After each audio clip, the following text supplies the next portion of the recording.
This is Local 3 News at 11. Thank you for joining us for Local 3 News on this Friday night. I'm Cindy Sexton. Greg has the night off. An undercover operation led to misdemeanor drug and prostitution charges against two Hamilton County educators. David Acevedo and Ezra Fry were cited in a sting operation by Chattanooga police in August. Police say an undercover officer met up with Fry at her home where she was given money in exchange for sexual activity. Officers entered the home where they found drug paraphernalia, marijuana, and a gun. Acevedo is a special education teacher at Calvin Donaldson Elementary and has been suspended. Fry was a substitute for Woodmore but is no longer on the sub list. The Grundy County Sheriff was on the hot seat again today. The Tennessee Peace Officer Standards and Training Commission, or POST, is prepared to remove Sheriff Heath Gunter from his position following months of investigation. Sheriff Gunter today defended his team's efforts to comply with POST standards, but the POST investigator pointed out multiple violations. The board was not satisfied with Sheriff Gunter's efforts and moved the case to a formal hearing to decertify him as sheriff. Now, the sheriff will have time to make his case. That hearing will start after the first of the year. Two Americans who are being held hostage by Hamas are now with the Red Cross in Israel. This is Judith Renan and her 17-year-old daughter, Natalie. They're from Chicago and were visiting relatives. Hamas says the release was done for humanitarian reasons because the mother is in poor health. More than 20 Americans are still missing.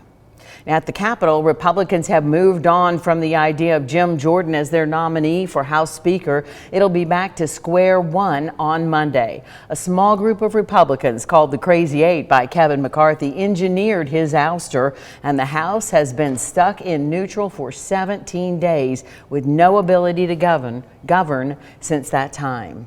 All of our area representatives, including Chuck Fleischman and Scott Desjardins of Tennessee and Marjorie Taylor Greene, continued to support Jordan, even while some other Republicans were jumping ship. Desjardins said, in part, moving forward, our conference must quickly prioritize uniting behind a speaker who can focus on the wishes of the American people that give us a House majority.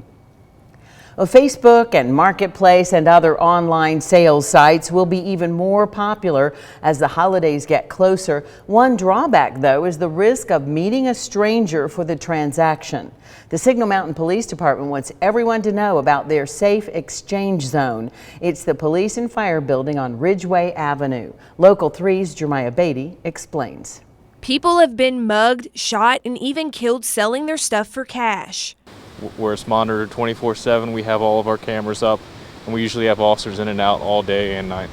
Officer Dylan Buckler says designated zones like this one provide a safe way to meet with a stranger after completing a transaction online.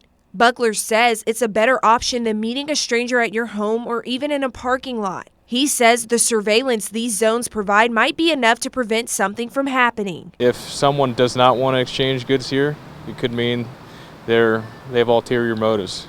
Buckler says he hopes as people head into the shopping season, they'll consider using a safe place like the police department. His advice on what to do before meeting up: So you could ask the person that you're supposed to meet with what they look like, what they drive, so you know who you're looking for when you get here. If they're not willing to give you a lot of information about them, it could mean that something's not right. Buckler says trust your gut and never do anything that doesn't feel right. Chattanooga police have a safe zone at the Police Services Center, and you can find a list of other safe exchange zones in Tennessee on our website. Reporting for Local 3 News, I'm Jeremiah Beatty. The Signal Mountain Police Department also provides a safe place for custody visitation exchanges and a secret safe place for newborn babies. Buckler says parents have the option to surrender their infant without facing charges. Well, today, a legendary Chattanooga diner put away the pots and pans for the last time. Zarzor's Cafe, just off Main Street, has closed after a 106-year run. It's where everybody knew your name.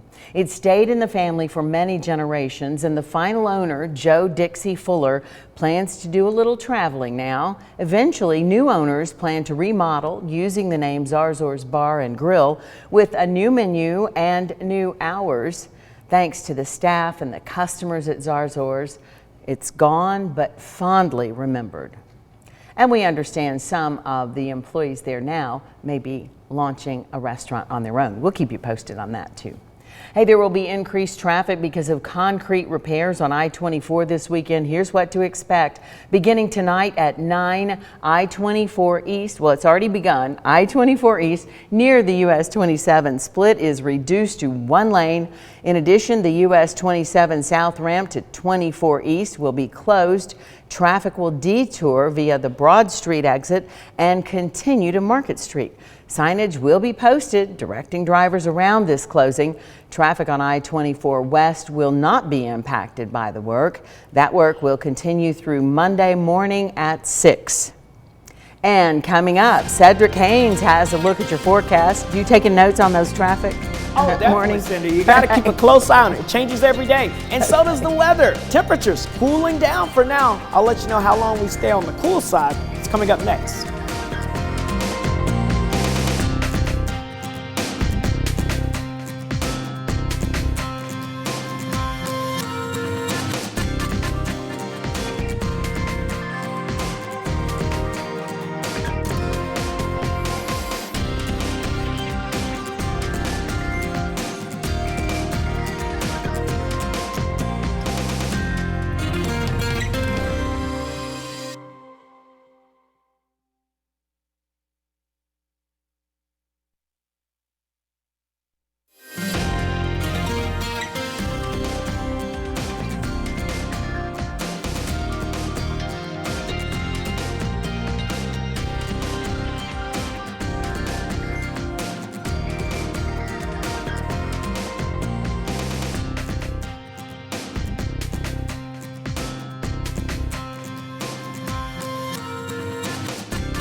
All right, folks, let's take a look at that 3-degree guarantee. 72 is the predicted high. Woo, we just made it, but we made it. 75 degrees is the official high. It's another $10 in the jackpot, up to 180 now. And yeah, if you want to have a chance to win, go ahead on and go to the website there, local3news.com/3degree. Have your chance to win this jackpot at the end of the month. 78 is what we're going to go with for tomorrow. We'll see how that plays out. We are expecting lots of sunshine out there, so it should help. Temperatures today from our sky watchers, upper 60s to 70s, 77 in Somerville, 71 in Red Bank, 76 in Soddy Daisy, but only 68 in East Brainerd, 74 in Riceville, 68 in Athens, 74 in Murphy, and 73 in Jasper. Now let's show you the temperatures right now. 50s for many spots, down to 50 already in Murphy. 51 degrees in Altamont. We've got 59 in Cleveland, 55 degrees in Dalton. So these temperatures are cooling down. We are seeing the skies beginning to clear out now. Of course, it's breezy out there, but that breeze continues to die down as well as the cold front is now well to the south. But we do have another front that will approach tomorrow. So that means that we are going to see the winds picking back up again. Low to mid 40s for us tonight. When you wake up tomorrow morning, a little on the cool side. We're back up into the upper 70s in the valleys, upper 60s to near 70 in the higher elevations. Heading down to Finley Stadium for the whiteout game at 1 o'clock. Sunshine. A little windy, low 70s, so that could play a part in those field goals there for the game there. And then if you're heading down to Tuscaloosa for the big Tennessee-Alabama game, sunshine, temperatures into the low to mid 80s overall. We're going to get rid of this trough, so a warming trend is heading our way as a big ridge, a summer ridge, a high pressure builds in. It will block the stormy and chilly weather to our north and west, so don't look for much heading our way. Here's your Storm Alert 7-day forecast. A beautiful weekend ahead. Stay tuned, folks. That's right, the big time. They got Friday Night Football. It's coming up next.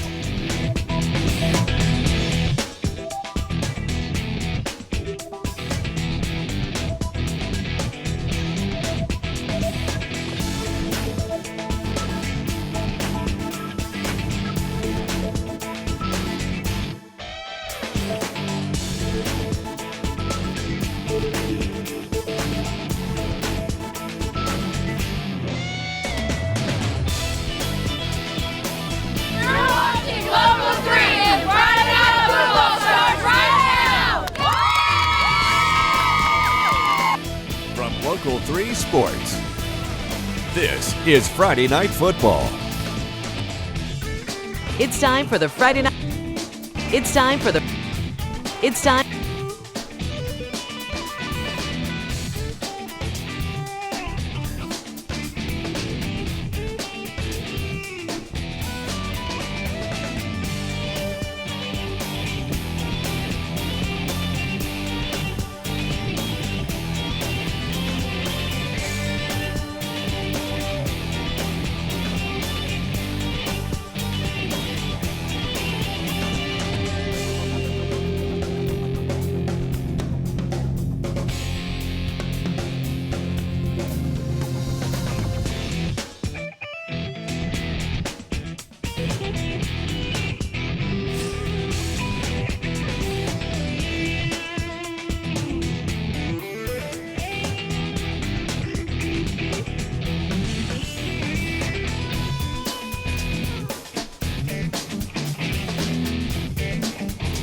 From Local 3 Sports, this is Friday Night Football with Ben Bobick, Samantha Casano, and Greg Glover.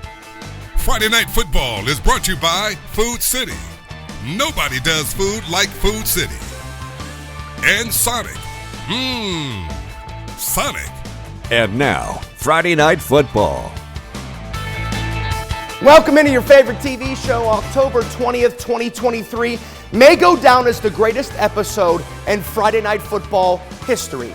2 games of the week, multiple region titles on the line, playoff implications between bitter rivals, Hall of Fame inductions, anything you want, we got it. And I'm done rambling. We were going to start with our game of the week, but it was just so good that we have to skip over it and go to our first other game. That is Heritage and Northwest Whitfield. So let's just get right into it and get to these highlights. Now listen, this region is no joke here, so it's going to be awesome to see how it plays out. And as Northwest Whitfield goes deep, and it's going to be picked up by Mad Max Owens. That's just what he does, man.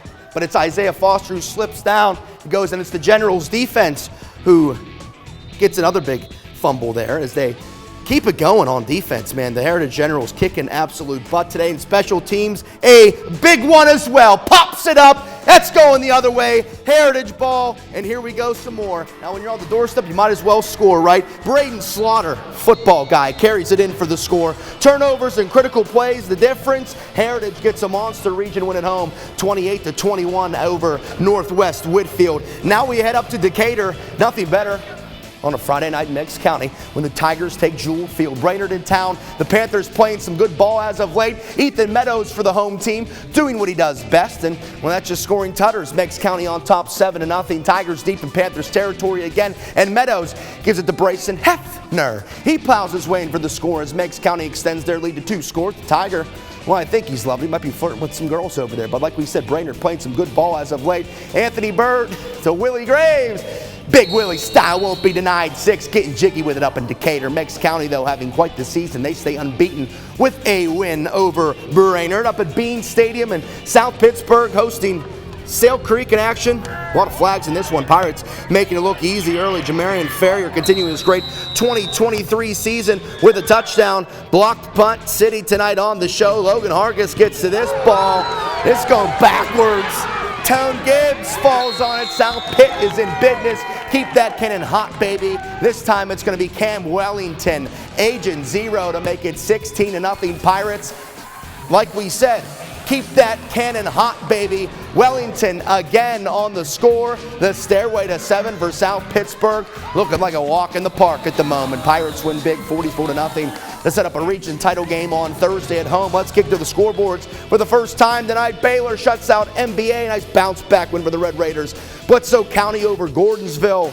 We got CCS over Pope John Paul II. No score from that Copper Basin game. We got Sevier County over East Hamilton. East Ridge staying hot. That's a region win for them. It's time for the Friday Night Football Game of the Week, sponsored by Warren & Griffin, your local 5-star law firm, supporting high school football for decades in Chattanooga and North Georgia.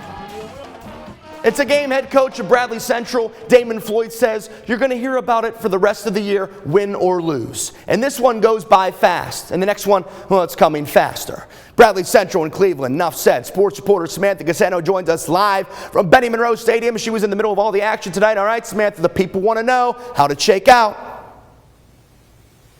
Hey, Ben. Yeah, sorry I was a few minutes late. I'm still trying to wrap my head around what we witnessed here tonight. So much back and forth, these Bradley Central Cleveland games. Bradley Central may have owned the series over the past 8 years, but a lot of these games have been really close, and it would certainly be no different tonight.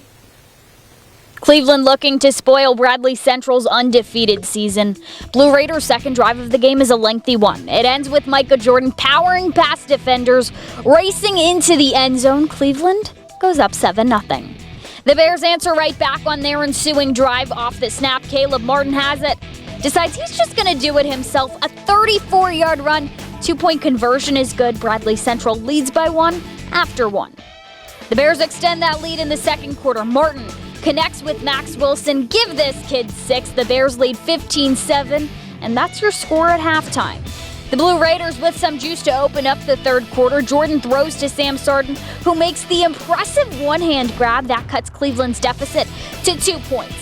And they keep on fighting for more. LJ Adams gets it to Micah Jordan, who shows off athleticism like Michael Jordan. An 88-yard connection makes it 22-20. This Bradley Central team punching back each and every time. Martin tries to find an open man. Instead finds some open space. He runs it in to put the Bears up by 9. And it wouldn't be a game if Boo Carter didn't find the end zone. Number 6 puts this thing on ice as Bradley Central is bringing home the 36-26 win. Oh yeah, it definitely lives up to the hype. You know, I enjoy playing in this rivalry. It's a real competitive rivalry, and I had fun tonight playing with the guys. You know, we came back, we fought, 10 toes down, and did what we were supposed to do on the defensive side. And I mean, it's been around for a long time. So I mean, this the ninth game straight we beat them, and I'm very happy to be I'm blessed to be a part of it.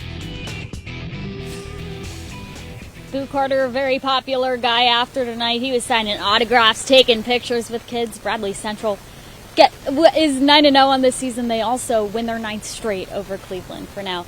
Live at Cleveland High School, Samantha Casano, Local 3 Sports. Here's your pick for the Friday Night Football Play of the Week, brought to you by Center for Sports Medicine. We keep players in the game. Man, what a tough choice this week, but not for those in the Basin. Copper Basin QB K. Dean dropping in a dime to Avery Crowder. Crowder says, "Get off me, son. Come on now." Scurries for the Tutter. Well-deserved Week 9 Play of the Week. Honor for the Copper Basin Cougars. Now we have our second game of the week. Yeah, 2 games of the week to get to up in Hickson. But before we do, we have to showcase our very own Hall of Famer, Allison Pryor. Allison was honored during halftime of the ball game tonight. A Cleveland Hall of Famer and an absolute Hall of Fame person through and through. Hey, this means we have 2 Hall of Famers in our weather department. Cedric Haynes is to my left. No pressure now, man. Come on. We'll have more Friday Night Football after the break.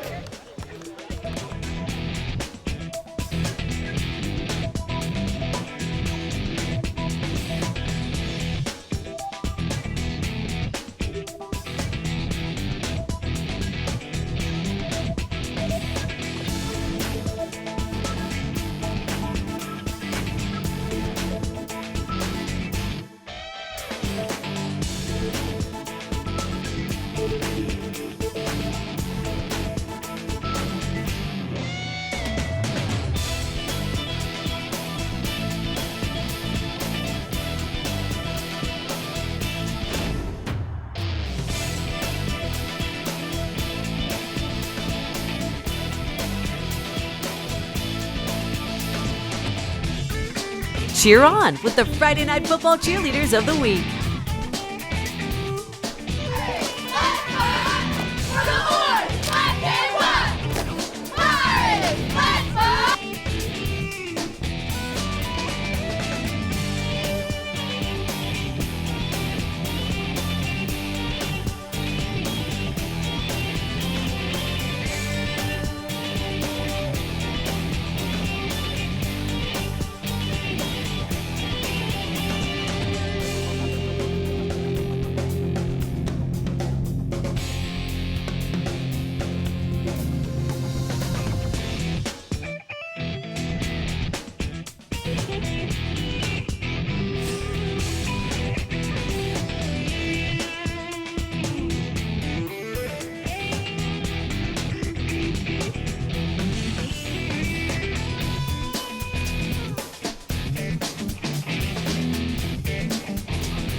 Cheer on with the Friday Night Football Cheerleaders of the Week.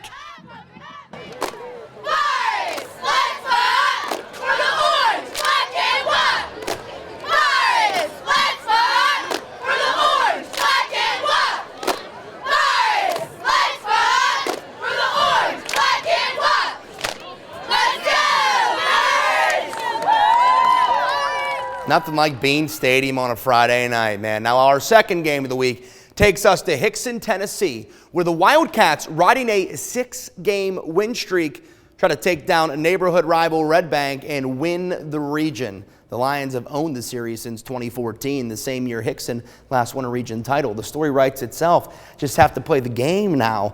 Blackout in Hickson. Red Bank understood the assignment, so they wore all white. No Coco Kendricks for the Wildcats, out after being ejected in the last game. So here we go, get a load of this. 5th different QB for the Lions, freshman Caden Lovelace. His first varsity start, drives Red Bank 92 yards in 9.5 minutes, scores himself. Welcome to high school football, kid. Lions up 7-0. Key matchup, the Hickson O versus the Red Bank D, and this dude's going to Duke for a reason. Kobe Smith with the pass breakup. Now the freshman under center, there's going to be some mistakes. 3rd and 16, Lovelace going for it all, but it's Hickson's Lawan Hewley who comes up with it. He's thinking of going the other way. Does a great job on the return now, tier 2. And back to that Red Bank defense, though. Wildcats deep in their own end, and Drayden Collier reads this like a book. That's just too easy, son. The Lions through all their injuries and a freshman at the helm, one step closer to another region title, a 34-7 win over Hickson on the road. To Boyd Buchanan we go. The Bucks playing for a region title tonight as they host Knoxville Webb. This Gary Rankin-led squad having a 20-23. Spartans up 3-0 in the first half, taking it to the air. Catch is made, but look at that. Sebastian Jones rips it right out. Boyd Buchanan falls on it. What a defensive effort from Jones. Still 3-0 late the first half. Bucks from their own 1 yard line. Houston Hicks chucking it deep. Chucks with intention. Jaden Moore all alone. Jaden Moore can't go all the way. A 99-yard TD for the Bucks as they take the lead 7-0. More aerial onslaught from the Bucks. The old flea flicker. Hicks downfield to Braden Standerfer, sending Boyd Buchanan up deep in Knoxville Webb territory. It's the Spartans defense this time that forces a turnover. Keeps Boyd out of the end zone, but in the end, it's Boyd Buchanan who gets the 14-10 win and their first region title since 2015. They also improved to a perfect 9-0. Now to the Howard School Whitwell in the big old city, taking on Chattanooga Prep. Big region game for both. The Tigers need a win to stay in the region title hunt. Sentinels gave them all they had going up top here, but Bubba Smith says, I'll take that, thank you very much. A turnover when Whitwell needed it most. But how about Chattanooga Prep tonight? Marquise Gardner thought he was tackled. Well, think again. Gardner to the end zone, and Chattanooga Prep would actually lead this game at halftime. The Tigers needed to claw their way back into it. They come away with a 29-26 road win.